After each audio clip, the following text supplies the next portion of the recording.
प्यारे जीजो जय मसीह की। आज हम पवित्र बाइबल से देखेंगे मरकस की अंजील उसका 8 अध्याय और 22 से 26 पद तक।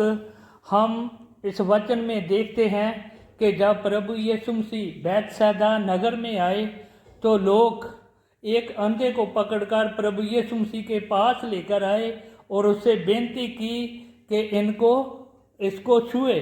और भाइयों बहनों, परमेश्वर के कलाम में लिखा है कि जो बैतसैदा के लोग थे वो अविश्वासी लोग थे, प्रभु के वचन के पीछे चलने वाले नहीं लोग थे। और उनका ये स्वभाव था कि सिर्फ चमत्कार देखना और अपने जीवन में चमत्कार पाना, और अपने पुराने जीवन को वो छोड़ने वाले नहीं थे, वो अपने पुराने जीवन से मन फिराने वाले नहीं थे और पापों से पश्चाताप करने वाले नहीं थे। इसीलिए प्रभु यीशु मसीह ने उस अंधे के ऊपर चमत्कार नहीं किया, उनकी आंखों को चंगा नहीं किया। और प्रभु के वचन में लिखा है कि प्रभु यीशु ने अंधे का हाथ पकड़ा और बैतसैदा नगर से बाहर ले गया। और जब बाहर ले गया तो भाइयों बहनों, प्रभु ने उसकी आंखों पर थूक कर हाथ रखे और पूछा कि तुम्हें क्या दिखाई देता है। और वो अंधा बोलता है कि मुझे मनुष्य दरख्तों की तरह चलते फिरते नजर आते हैं, यानी धुंधला दिखाई देता है। भाइयों बहनों, बहुत सारे लोग चर्च में भी जाते हैं, संगति में जाते हैं, लेकिन उनको भी धुंधला दिखाई देता है। परमेश्वर के वचन को वो अच्छे से नहीं जानते हैं। उसका कारण ये है कि वो अपनी जीवन में सिर्फ चमत्कार पाने के लिए और चमत्कार देखने के लिए चर्च में जाते हैं, संगति में जाते हैं, इसीलिए उनको साफ दिखाई नहीं देता है। वो अपने पुराने जीवन को भी अच्छे तरीके से नहीं छोड़ते हैं, अपना मन नहीं फिराते हैं। तो परमेश्वर के वचन में लिखा है कि प्रभु यीशु ने दोबारा उस अंधे की आंखों पर हाथ रखे और उसको साफ दिखाई देना शुरू हो गया। और भाइयों बहनों, जो प्रभु यीशु मसीह के पीछे चलता है, जो यीशु मसीह प्रभु जिसका हाथ पकड़ते हैं, उनको वो पूर्ण चंगाई देना चाहते हैं, अपने राजा के लिए संपूर्ण तौर पर तैयार करना चाहते हैं, हर एक तरह की बरकत आशीष देना चाहते हैं। लेकिन ये कब मिलेगी?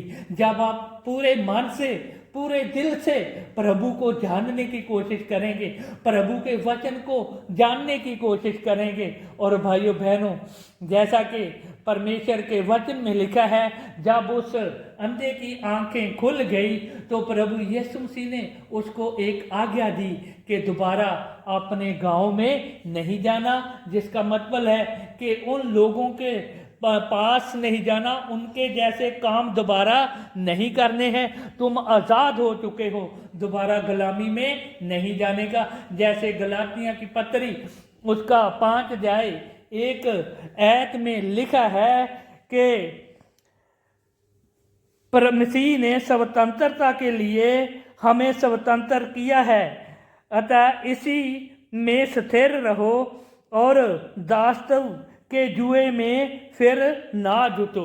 भाइयों बहनों, प्रभु यीशु यही चाहते हैं, जब हम एक बार आज़ाद होते हैं तो दोबारा पापों की गुलामी के जुए में नहीं जुटो। और इसी वजह से प्रभु आपको और भी आशीष देना चाहते हैं। जैसे हम देखते हैं उत्पत्ति की किताब उसका 12 अध्याय उसकी पहली ऐत में लिखा है, अब्राहम को प्रभु यीशु मसीह ने बुलाया और उसको बोला कि अपने पिता के घराने को छोड़कर, अपने कुटुंबियों को छोड़कर मेरे पीछे हो लो और उस देश में चल जहां जो मैं आपको देना चाहता हूं। और भाइयों बहनों, परमेश्वर के वचन पर और अब्राहम ने विश्वास किया और प्रभु के पीछे चलने के लिए अपना घर छोड़ दिया, अपने पिता के घराने को छोड़ दिया और प्रभु के पीछे चलना शुरू किया। और हर बरकत आशीष देने से पहले प्रभु हमको उस जगह से निकालना चाहता है जहां हम रह रहे हैं, यानी कि पुराना स्वभाव और पापों वाली जिंदगी से प्रभु हमें बाहर निकाल कर हमें आज़ाद करना चाहते हैं। और फिर प्रभु हमको आशीष देना चाहते हैं। जैसे कि अब्राहम ने बहुत सारी बरकत आशीष प्रभु से पाई, प्रभु ने उसको बहुत ब्लेस किया और वो विश्वासियों का पिता कहलाया।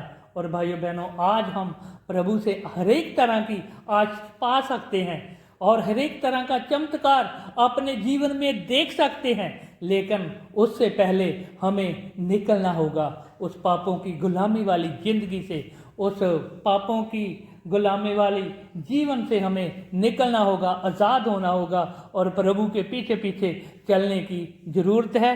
फिर प्रभु आपको हर एक तरह की आशीष देगा, हर एक तरह से ब्लेस करेगा और आपको स्वर्ग राज के लिए तैयार करेगा। प्रभु आपको इस मैसेज के द्वारा आशीष दे। आमीन।